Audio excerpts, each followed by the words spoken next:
speaker is Lisa Funkhouser-Jones from Microbes University.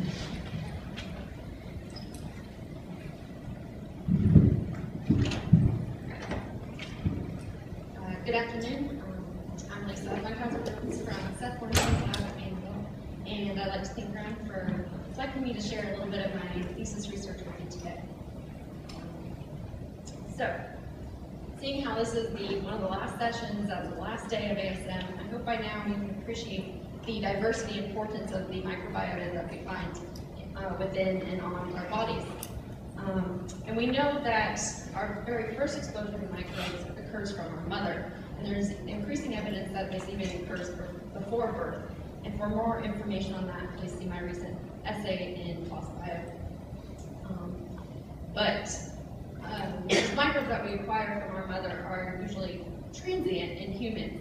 However, in insects, there are many insect species that harbor intracellular symbionts that are passed faithfully from generation to generation through the maternal germline. So when you look at the microbiome of, say, this Smithsonian wasp, you can see that it's dominated by a single species of bacteria called Wolbachia. Wolbachia can be classified as a true global pandemic because it affects 40% of all arthropod species, which is the most speciose group of animals on the planet, as well as 90% of flaral nematodes. It's an obligate intracellular bacteria and obligate intracellular bacteria that is a reproductive parasite in insects and is maternally transmitted through the oocytes. So for some reason, insects don't really seem to be able to completely clear the Wolbachia infections. So instead, coevolution between insect hosts and the Wolbachia develop unique host microbe interactions that allow the host to control the amount of Wolbachia present in their cells at very specific titers. And so we look at the evolution of these host microbe interactions within the genetic model of Nasonia wasps. So Nasonia are parasitoid wasps that lay their eggs in the pupal stage of certain dipteran hosts, like this sarcophaga of a lot of flesh fly. And they have many useful genetic tools for the system, including the fact that they're haplodiploid, we have sequenced genomes, and RNAi works very well. But the tool that is most important for my project and for studying the evolution of these interactions is the fact that the Nasonia genus is composed of 4 very closely related species that all diverged from one another less than 1 million years ago. And these species are actually infertile in lab, so we can breed them and get viable fertile hybrid offspring, which means we can easily transfer genetic material and cytoplasmic material, including Wolbachia, from one species of Nasonia to another. So the 2 species of Nasonia that I'll be talking about today are Vitropenis and Gibraltar. So we wanted to know what would happen if we transferred the resident Wolbachia present in Nasonia vitropenis to a host, Nasonia host that had never seen this particular strain of Wolbachia before. And we do that, we see an 80 to 100-fold higher Wolbachia titer in the insects, as well as an expanded localization to the somatic tissues, where they're usually localized only to the reproductive tissues in the resident host. And you can see this when you quantify the Wolbachia using quantitative PCR. So the y-axis here represents pretty much the number of Wolbachia cells per host cell. You see they're higher in every single tissue in what I'll call the itchy line, as well as some immunofluorescence. You can see in the Wolbachia here in green have taken over these Malpighian tubules, which are kind of the kidney of insects. So we want to know what happens when you transfer it back into an unaffected Nasonia vitropenis host, and it actually reestablishes itself in the ovaries only and at the correct titers. So since there's only really the host genetic difference between these 2 Nasonia species, we figured there was a host gene controlling this phenotype. So the objective of my thesis project is to determine the number and type of host genes that regulate symbiont densities in Nasonia. So the first thing I wanted to know is how this trait, the mode of inheritance of this trait. And the offspring of the crosses along the x-axis here are modeled with this little figure where the internal circle represents the composition of the nuclear genome, and the outer circle represents the cytoplasm and the relative number of Wolbachia that we saw in each segment. So to determine the mode of inheritance, I did reciprocal crosses, or set up reciprocal crosses with the low density Vitropenis and the high density in G. And in this case, F1 hybrid females from these crosses are going to be genetically identical in both cases because they'll receive one copy from Vitrepennis and one copy from Giralti. So we expected to see their Wolbachia densities at the same level. But we actually saw a significant difference between the Wolbachia densities in those females that came from a low-density mother and those females that came from a high-density mother. So this told us that Wolbachia density is controlled somehow maternally. But that could just be because there's more Wolbachia in the reproductive organs of the high-density line. So to see if this was a true maternal effect, we back-crossed the F1 hybrids to the paternal line to get a heterogeneous genetic population in the F2 generation. So if this is a true genetic effect, these individuals should have the same Wolbachia titers because their mothers have the same genetic genotype. And that's actually what we saw. And moreover, since this is low compared to the G titers, that tells us that the low density trait is dominant, and essentially Lawsonia vitrepennis has found a way to suppress the titers, whereas Giralti does not seem to have this mechanism. So to figure out where in the genome these genes may be located controlling this trait, we did a quantitative trait loci analysis, which has already been very well explained already, so I won't go into the details, but we found two significant QTL peaks above this genome-wide significance level here. One on chromosome 2 and one on chromosome 3.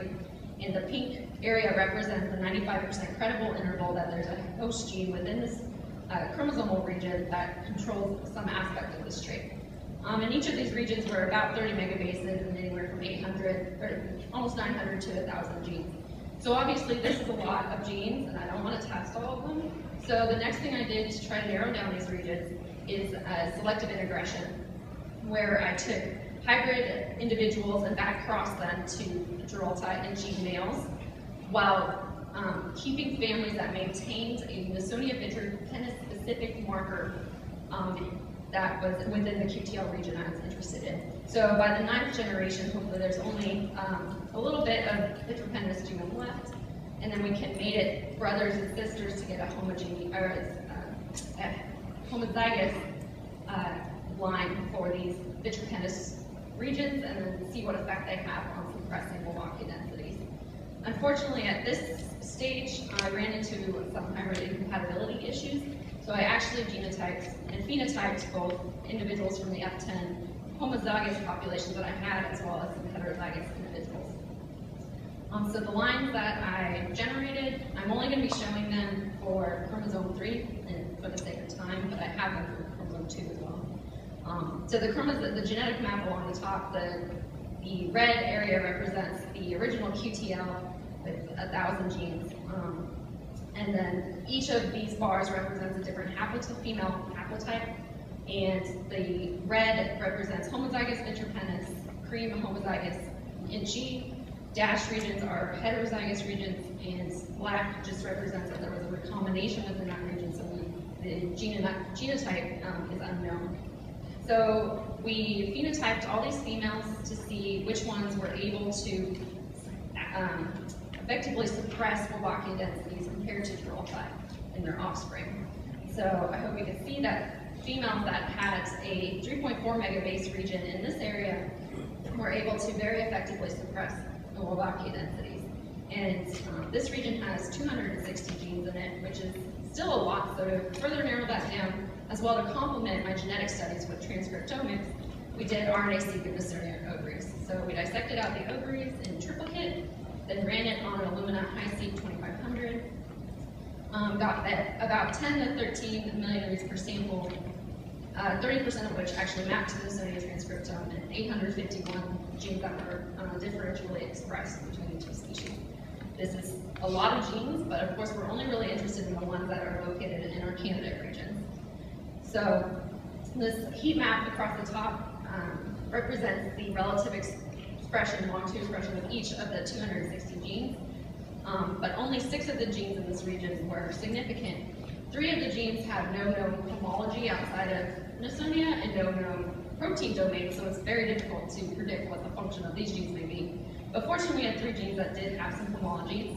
The first was a eukaryotic initiation factor 4 gamma, And these diagrams represent a protein alignment between the vitrepennis and inchy protein, where each orange mark represents a case of an amino acid divergence between the two species, and the colored boxes represent certain domains. So for this first one, is a eukaryotic initial factor 4. We didn't really know what this could be doing, but there has been one paper by Rob Schneider's group that showed that this factor can actually function as a regulator of autophagy in mammalian cells. So autophagy is obviously a very important and powerful regulator of intracellular bacteria, and has been shown to regulate some Wolbachia and other systems. So it's a good candidate. The next one was a latrophilin stir-like receptor, which is actually the receptor that spider venom latrotoxin binds to.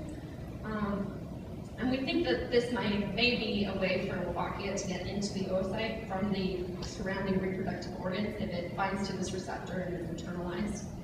And then the last one is a lysosome-associated membrane glycoprotein, which is really interesting because the inchy version has some fairly large amino acid deletions of 12 amino acids and 26 amino acids, and also has two regions that seem to be under positive selection with Ka/Ks values greater than 1.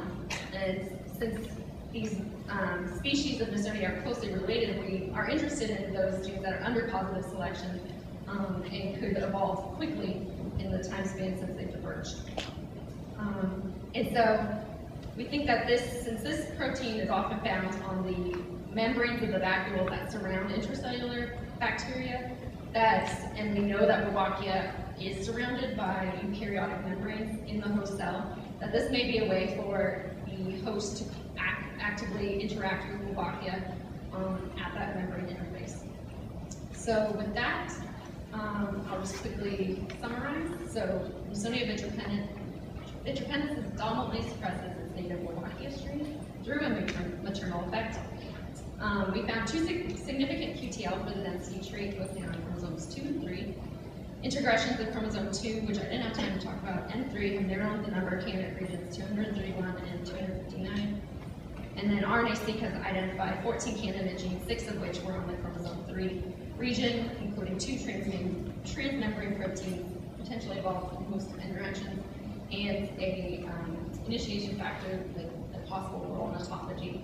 And we are currently in the process of knocking these genes down with RNAi in the Nasonia host to see if the Wolbachia levels change when the expression levels are perturbed.